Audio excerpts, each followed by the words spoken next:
بسم اللہ الرحمن الرحیم۔ السلام علیکم ورحمۃ اللہ وبرکاتہ۔ حکیم حافظ ذوالفقار احمد چوہان آپ سے مخاطب ہے۔ آج ہم ایک جلدی بیماری کے متعلق آپ سے گفتگو کریں گے۔ جلدی بیماریوں کا یہ ایک سلسلہ ہے جو ہم آج سے شروع کر رہے ہیں۔ تو اس سلسلے کی پہلی جو ویڈیو آج ہم اپلوڈ کریں گے وہ آکڑا لاکڑا کے متعلق ہے۔ یہ بیماری جس جلد پر آبلے نکلنے کی صورت میں ہوتی ہے، پورے جسم پر چھوٹے چھوٹے شروع میں لیکن بعد میں بڑے بڑے آبلے نکل آ جاتے ہیں، یعنی چھالے بن جاتے ہیں۔ ان آبلوں میں بالکل سفید رنگ کی رطوبت بھر جاتی ہے اور جسم میں بہت زیادہ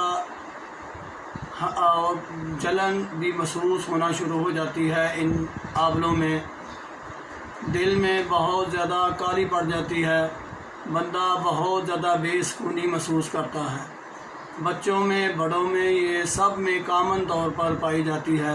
اس کا ہم دوائی کے طور پر بھی علاج پیش کریں گے اور غذا کے طور پر بھی اس کا آپ کے سامنے علاج پیش کرنے والے ہیں۔ اگر ایسی صورتحال ہو جائے کہ آکڑا لاکڑا نکل آئے جسم پر، تو آپ نے سب سے پہلے یہ صورتحال دیکھنی ہے کہ کیا یہ آبلے پورے طور پر نکل آئے ہیں۔ اگر پورے طور پر نکل آئے ہیں تو ان کا کیسے علاج کرنا ہے، لیکن اگر وہ پورے طور پر نہیں نکلے تو اس کا کیسے علاج کرنا ہے، یہ آپ صورتحال اپنے ذہن میں ضرور رکھیں۔ پہلی صورتحال میں اگر آبلے پورے نکلے نہیں تو آپ نے یہ کوشش کرنی ہے کہ چھوٹی الائچی کا کہوہ آپ مریض کو پلائیں اور ساتھ ابلے چاول، دودھ، شکر ڈال کر غذا کے طور پر آپ اسے دیں۔ لیکن اگر آپ محسوس کر رہے ہیں کہ آبلے پورے طور پر نکل آئے ہیں اور اب ان کا علاج ان کو لٹانا ہے، تو پھر آپ اس طرح کریں، غذا تو وہی ابلے چاول، دودھ، شکر ڈال کر آپ نے استعمال کرنی ہے یا مریض کو کروانا ہے، اور غذا کے طور پر یہ استعمال کرانے کے ساتھ ساتھ دوا کے طور پر آپ نے بڑی الائچی کا کہوہ مریض کو پلانا ہے۔ غذا میں مزید کچھ اور چیزوں کا اضافہ اگر آپ کرنا چاہیں تو ابلے چاولوں کے علاوہ آپ دودھ اور چاولوں کی کھیر بھی استعمال کر سکتے ہیں۔ اس کے علاوہ جو کا دلیا دودھ میں پکا ہوا یہ بھی مریض کو کھلا سکتے ہیں۔ پھلوں میں خام ناریل یعنی کچی گری جسے کہتے ہیں، کچی گری استعمال کرنا یہ بھی بہت مفید ہے ایسی صورتحال میں۔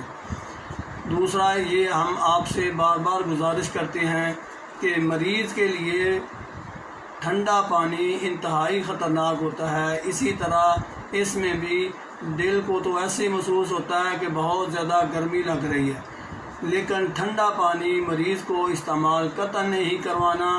نیم گرم پانی استعمال کریں یا پانی جو ہے وہ تازہ استعمال کریں۔ بہتر تو یہی ہے کہ 2 لیٹر پانی آپ لے لیں، اس میں ایرانی گلاب کی چند پتیاں بائل کر کے رکھ لیں اور پانی وہی پلائیں۔ جب بھی پیاس مریض کو محسوس ہو تو وہی پانی پیے۔ انشاءاللہ میرے اللہ کی فضل سے دل کو سکون بھی آ جائے گا، اور یہ آبلے نکلنے کے بعد جب ٹھیک ہو جاتا ہے جسم تو داغ پڑ جاتے ہیں۔ اگر یہ علاج کیا جائے تو نہ جسم پر داغ پڑیں گے اور نہ ہی اس کے سائیڈ ایفیکٹ بعد میں محسوس ہوں گے۔ بندہ پوری جلد کو صاف ستھرا محسوس کرے گا اور دل کو سکون بھی ہوگا اور مرض کا کلا کما بھی ہو جائے گا، مرض ختم ہو جائے گا۔ ہلکی سی بالکل لائٹ سی آپ کے سامنے گزارشات پیش کر دی ہیں۔ آپ ان کو اپنے اوپر اگر کوئی مریض ہے گھر میں یا کہیں نزدیک تو اس پر بھی آزمائیں یا دوسروں کو بھی اس کا مشورہ دیں۔ انشاءاللہ بہت فائدہ ہوگا۔ اللہ رب العزت میرا اور آپ کا حامی و ناصر ہو۔ اگر میری ویڈیو آپ کو پسند آئے تو آپ ضرور سبسکرائب کیا کریں، اس سے آپ کا بھی فائدہ ہوگا اور آپ کے دوستوں اور جاننے والوں کا بھی فائدہ ہوگا۔ دوسرا، ہم آپ سے بہتر طور پر رابطے میں رہ سکیں گے اور آپ کے پسندیدہ جو بیانات ہیں وہ آپ تک پہنچانے میں ہمیں آسانی ہوگی۔ وما علینا الا البلاغ۔ السلام علیکم ورحمۃ اللہ وبرکاتہ۔